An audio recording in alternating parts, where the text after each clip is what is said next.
شیطان نے اللہ تعالیٰ کے سامنے جو چیزیں جسے کہتے ہیں اصلی جسے کہتے ہیں اصولوں کے طور پہ رکھی ہے کہ میں یہ کام کروں گا اور اس کے لیے ہر کوشش کروں گا، تو مجھے فقط مہلت دے دے، اس میں ایک مہلت شیطان نے یہ اللہ سے مانگی ہے کہ میں اس بنیادی انسانی آئلی زندگی کی اکائی کو کھڑا ہی نہیں ہونے دوں گا۔ آج آپ مجھے بتائیں جو ہمارا لائف سٹائل ہے، جو ہمارا ایجوکیشن کا سسٹم ہے، وہ اسی طرح کا ہے یا نہیں ہے؟ کتنے گھرانے ٹائم پہ تشکیل پا رہے ہیں، اور گھرانوں کی تشکیل کے بعد کتنے گھرانے ہیں جو اس وقت جن کے آغاز میں ہی طلاق نہیں آ رہی 6 مہینوں اور 1 سال کے اندر یا کچھ سالوں کے اندر، یا طلاق اگر نہیں بھی ہو رہی، یعنی بظاہر اگر جسمانی طور پہ ایک ساتھ زندگی گزار بھی رہے ہیں تو یہاں پر ایموشنل طلاق موجود ہے، یعنی رہ رہے ہیں ایک ساتھ، کھا پی رہے ہیں، مادی تقاضے سارے پورے ہو رہے ہیں، لیکن ایموشنل طلاق ہے ان دو افراد کے درمیان۔ کیا شیطان اپنے پلان میں عملی نہیں کر رہا؟ عملی پلان کو ایک طرف اس نے ایجوکیشن کا فارمیٹ ایسا دیا ہے کہ جس کے اندر آپ تعلیم کے مدارج طے کرنے کے نام پر وہ جو ایک کریم عرصہ ہے جس کے اندر انسانی اس ازدواجی بنیاد کو کھڑا کرنا چاہیے، آپ کو ایجوکیشن سسٹم ایسا دیا کہ اگلا کہتا ہے ماسٹر ہونے سے پہلے اور پی ایچ ڈی سے اور پتہ نہیں پوسٹ ڈاکٹریٹ اور پوسٹ ڈاکٹریٹ سے پہلے تو ہو ہی نہیں سکتی۔ یہ ایک طرف۔ نمبر 2، آ جائیں آپ اس طرف جو ہمارے لیونگ سٹائل ہے اور اس کے اندر جو ہمارے ضروریات، جو ہم نے جھوٹی ضروریات اس وقت ایجاد کر دی ہیں، وہ کس طرح کی ہیں؟ ان کو دیکھنے کے بعد کوئی کہے گا کہ یہ ٹائم پہ یہ کام انجام پائے؟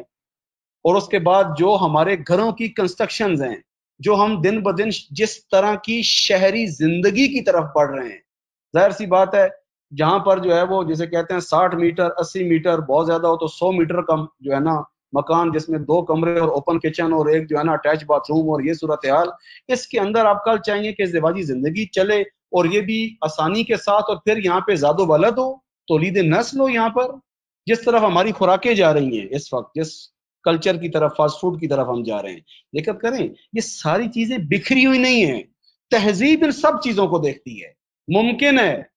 ممکن ہے رسوماتی دین ان چیزوں کو نہ دیکھے، ممکن ہے فردی انسان کی شخصی اخلاقیات تک کے جو تعلیمات ہیں اس کے اندر یہ مسائل نہ ہوں، اس کے اندر یہ مسئلہ ہو کہ ٹھیک ہے مسئلہ نہیں ہے، فاسٹ فوڈ کھانے میں کوئی مشکل نہیں ہے، بس آپ یہ کر لیں کہ جو ہے نا گوشت اس کے اندر حلال ہونا چاہیے، اور جو ہے اس کے اندر جو چیزیں استعمال ہونی چاہیے حرام نہیں ہونے چاہیے فقہی اعتبار سے۔ مسئلہ نہیں ہے خاتون جینز کی ٹائٹ پینٹ پہن کے اگر مثال کے طور پہ اوپر چادر کر کے اگر گھر سے باہر نکل پڑے تو اسلام کی نظر میں کیونکہ یہ جسم تو ڈھانپا ہوا ہے، چادر بھی اوپر ہے ماشاءاللہ، تو الحمدللہ کوئی مسئلہ نہیں ہے، بالکل ٹھیک ہے، بالکل ٹھیک ہے۔ یہ جو بھی ہمارے معاشرے میں یہ دین پروان چڑھ رہا ہے، اگر اس معاشرے کے اندر تہذیب کی نگاہ سے دین آتا تو وہاں پر مسئلہ جین کی پینٹ نہیں ہے فقط، مسئلہ یہاں پر جو ہے فاسٹ فوڈ نہیں ہے فقط، اس کو اوپر کی سطح سے دیکھنا ہے کہ شیطان کیا کرتا ہے۔ دیکھیں شیطان کا جو اغوا ہے، شیطان یوں نہیں ہے کہ لیکچر دے کے اغوا کرتا ہے، شیطان آغاز سے لے کے انتہا تک کو کیا کرتا ہے؟ قرآن کے بقول زین لہم، شیطان مزین کرتا ہے، شیطان آراستہ کرتا ہے چیزوں کو، ایسے آراستہ کرتا ہے کہ انسان کھچا ہوا چلا جاتا ہے، مگر ایسے نہیں ہے۔ ابھی آپ دیکھ لیں ہمارا جو ایجوکیشن سسٹم ہے، تعلیمی نظام کتنا اس کو اٹریکٹیو بنایا ہے، انسان کو ایسے لگتا ہے کہ اگر میں کچھ اور کروں نہ کروں، یہ ڈگری میں نے حاصل نہ کی تو پتہ نہیں کیا ہو جائے گا، اگر میں نے یہ لیول طے نہ کیا تو پتہ نہیں کیا ہو جائے گا۔ یا مثال کے طور پر گھروں کے اندر جو ضروریات زندگی کے نام پہ ابھی چیزیں ہمارے گھروں میں ہیں، یہی گھر جن میں آپ بیٹھے ہیں، ابھی ہم سب اپنے اپنے گھروں میں جہاں بیٹھے ہیں، اپنے آس پاس میں ذرا نظر دوڑائیں، کتنی چیزیں جو واقعاً گھر کی ضرورت ہے، گھروں کے اندر کتنے ایسے برتن ہیں جو فقط اس ٹائم ایک شو پیس کے طور پہ پڑے ہوئے ہیں، کوئی کہیں پر استعمال نہیں ہے، لیکن ہونا ضروری ہے، سٹیٹس کا حصہ ہے۔ شیطان نے کیا کیا؟ شیطان کا جو نظام ہے زمین کے اوپر، آج ہم مار کہاں کھا رہے ہیں؟ نئی نسل کو جب ہم نے بات بتانی ہوتی ہے، نئی نسل کا جو ایک بڑا سوال ہے وہ یہ ہے کہ بھائی آپ جس تہذیب اور تمدن کی بات کر رہے ہو، اس کے مظاہر کہاں پہ ہیں؟ اس کے منظر کہاں پہ ہیں؟ اس کا نظام کہاں پہ ہے؟ سچ بھی کہتے ہیں کہاں پہ ہے؟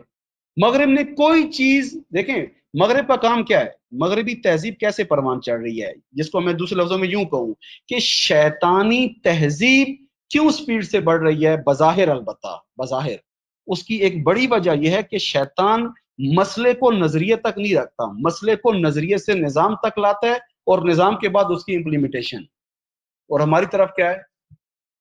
پہلی بات تو یہ ہے کہ یہ سوچ ہے ہی نہیں، جسے کہتے ہیں نا پتہ ہی کٹ گیا، اور اگر کچھ پائی بھی جاتی ہے تو اس کے اندر ایک سوچ کو سسٹم میں کیسے تبدیل کرنا ہے اس کا ہنر نہیں ہے۔ جیسے اس وقت ہمارے ہاں پاکستان کی صورتحال آپ دیکھ لیں، یا تو سوچ ہے ہی نہیں، یا جن میں کسی حد تک کچھ پہلوؤں سے سوچ پائی جاتی ہے ان کے پاس اس نظریے کو، تھیوری کو سسٹم میں تبدیل کرنے کی صلاحیت نہیں ہے۔ اور ظاہر ہے جب ایک تھیوری سسٹم میں اگر تبدیل ہو جائے تو اس کے بعد امپلیمنٹیشن کا مرحلہ آتا ہے، اس کے لیے ایک الگ ٹیم چاہیے ہوتی ہے۔ انبیاء کیا کر رہے ہیں؟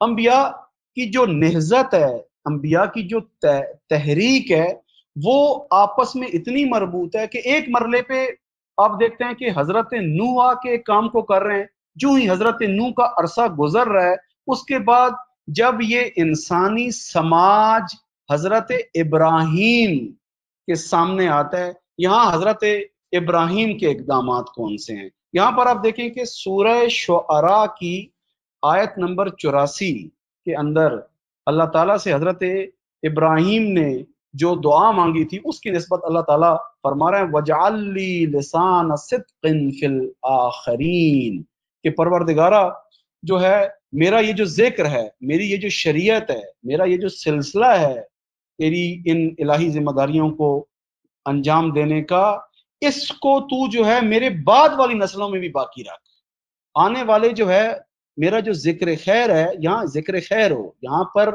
جب بھی اس شریعت کو دیکھا جائے، اس کے بارے میں بات ہو تو یہ ان کے لیے ایک ذکر جمیل قرار پائے اس کے بارے میں، یعنی یہ جو راہ و رسم ہے ابراہیمی، یہ جو شریعت ابراہیم ہے، اس کو خداوند متعال سے دعا حضرت ابراہیم یہ کریں کہ پروردگارہ اس کو ایک بنیاد قرار دے، یہ جسے کہتے ہیں ایک بانی کی حیثیت اس شریعت کی قرار پائے۔ اور آپ دیکھتے ہیں کہ یہاں پر کیونکہ حضرت ابراہیم نے اللہ تعالیٰ سے بہت بڑی چیز مانگی ہے، اسی لیے قرآن بھرا پڑا ہے کہ حضرت ابراہیم کو کن امتحانوں سے اللہ نے گزارا ہے۔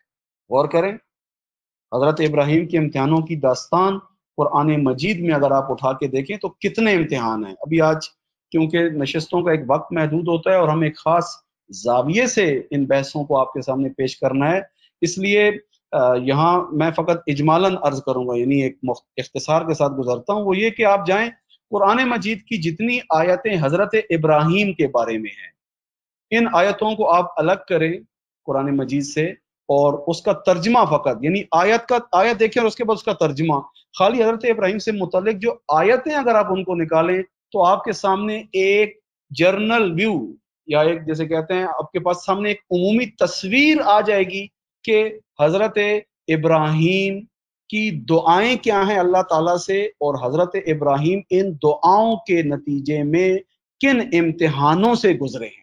یہ ایک بڑا دلچسپ موضوع ہے۔ قرآن کی تلاوت ہو جائے گی اور اسی کے ساتھ فہم قرآن جو ہے اس کا بھی ایک ابتدائی کام آپ انجام دے پائیں گے۔ آپ یہ دیکھیں کہ جو حضرت ابراہیم کی دعا ہے اللہ تعالیٰ سے، اس دعا کی بنیاد پر اللہ تعالیٰ حضرت ابراہیم کو خاص قسم کی آزمائشوں سے گزارتا ہے کہ ان آزمائشوں کے نتیجے میں ایک اہم کام جو ہے وہ حضرت ابراہیم کی ہجرتیں ہیں، تفصیل کے ساتھ ہیں، تفاسیر کی جو ہے وہ کتابوں کے اندر، اور اسی طریقے سے خود قرآن کی اگر آیتوں کو پڑھیں تو آپ کو یہ سمجھ آئے گی کون کون سی ہجرتیں ہیں جو حضرت ابراہیم نے انجام دی ہیں۔ پس ہجرت ایک اصل ہے اسلامی تہذیب کے اندر اور اسلامی الہی تاریخ کے اندر کہ حضرت ابراہیم بھی اس مرحلے سے گزرتے ہیں، اور ان آزمائشوں سے گزرنے کے نتیجے میں دو بڑی اہم چیزیں ہیں کہ جو حضرت ابراہیم کو اللہ تعالیٰ توفیق نصیب کرتا ہے، ان میں سب سے جو اہم چیز ہے وہ خانہ کعبہ کی تعمیر ہے۔ اللہ تعالیٰ زمین کے اوپر انسانوں کو ظاہری صفارائی میں لانے کے لیے اور ان کو ایک ہی رنگ میں ڈھالنے کے لیے ایک مرکز کے قیام کا حکم حضرت ابراہیم کو دیتا ہے، اور حضرت ابراہیم کے وسیلے سے، توسط سے، حضرت اسماعیل کے تعاون سے یہ قبلہ توحید یعنی خانہ کعبہ کی تعمیر کا کام انجام پاتا ہے۔ یہ در حقیقت کون سا مرحلہ ہے؟ یہ نیشن بلڈنگ کا مرحلہ ہے۔ غور کریں، نیشن بلڈنگ، امت سازی کا یہ مرحلہ ہے کہ یہاں پر حضرت ابراہیم جو ہے اس توحید کو اس مادی کائنات کے اندر ایک محور میں مجسم کر رہے ہیں۔ خانہ کعبہ کس لیے ہے؟ غور کریں، خانہ کعبہ کس لیے ہے؟